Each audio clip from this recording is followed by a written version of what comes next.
Hello everyone and welcome back to my channel.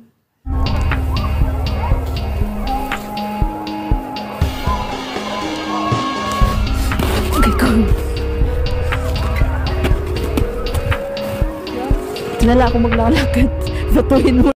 Hello again and welcome back ulit sa ating channel.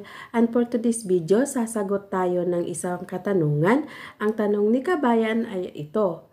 Paano ba daw po pag undergraduate? So sasagutin po natin ang tanong ni Kabayan, ano? Ibig mong sabihin, Kabayan, is yung undergraduate ka ng high school. For my experience po, bago ko po yan sasagutin, i-introduce ko muna ang aking experience ng konti sa inyo, sa mga nanonood at sa mga new subscriber ko po. Sa mga hindi po nakakilala po sa akin ay 8 taon na po akong OFW. 2 years contract ko po sa mga bansang yun is tapos po silang lahat.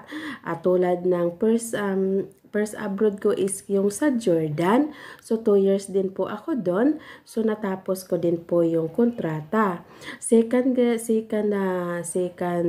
abroad ko po is yung sa Dubai. Tapos ko din po doon. At saka sa third ko po is Qatar. Tapos ko din po yun. 2 years po yun. At now nga po is nandito ako ngayon sa Morocco. Magtatapos na rin po yung kontrata ko dito, mga kabayan. So bakit ko po ito sinasabi, kabayan, ang aking background? Sa mga hindi nakakilala sa akin at sa mga old subscriber ko, alam na po nila yung mga videos ko na kung saan po ako naggaling, kasi may mga videos po ako dyan na kung saan po ako galing. So ito po, para lang po ito sa mga hindi pa nakakilala sa akin. So bakit ko po ito sinasabi, yung mga experience ko? Dahil po para maging qualified po ako para sa inyo, nasagutin ko ang tanong ni Kabayan kung paano pag undergraduate ba siya, ay sasagutin po kita, kabayan, based po siguro naman sa experience ko na sinasabi sa inyo, siguro is qualified na rin po ako na nasabihin na if undergraduate kayo ng high school is medyo may problema po tayo dyan. Parang hindi po kayo qualified mag-abroad based po sa experience ko. Kasi at least kung mag-abroad po tayo, dapat is high school graduate po tayo. At kung mayroon pa po dito na mga OFW na manonood ng bidyong ito na naka-abroad nang hindi po tapos ng wala po silang diploma ng high school, paki-comment po ninyo kung paano nyo po yung ginawa, paano kayo naka-abroad nang wala po kayong diploma ng high school.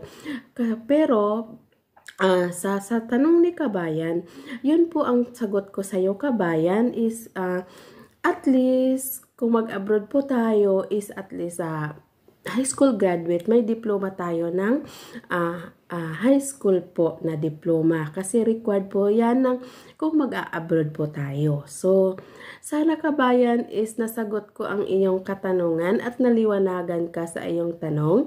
At sana po ang bidyong ito ay nakakatulong sa iyo at sa mga lahat ng mga aspiring OFW na nagbabalak mag-apply abroad. Lalong-lalo na kung choice nyo dito sa Morocco. Sana ang bidyong ito about Morocco is nakakatulong sa inyo po na mag-a-apply at maliwanagan kayo sa inyong pag-a-apply. At saka mga sayo, kabayan, God bless po sa iyong pag-a-apply. At kung mapupunta ka na dito sa Morocco, welcome to Morocco. And thank you guys for watching and God bless po sa inyong lahat.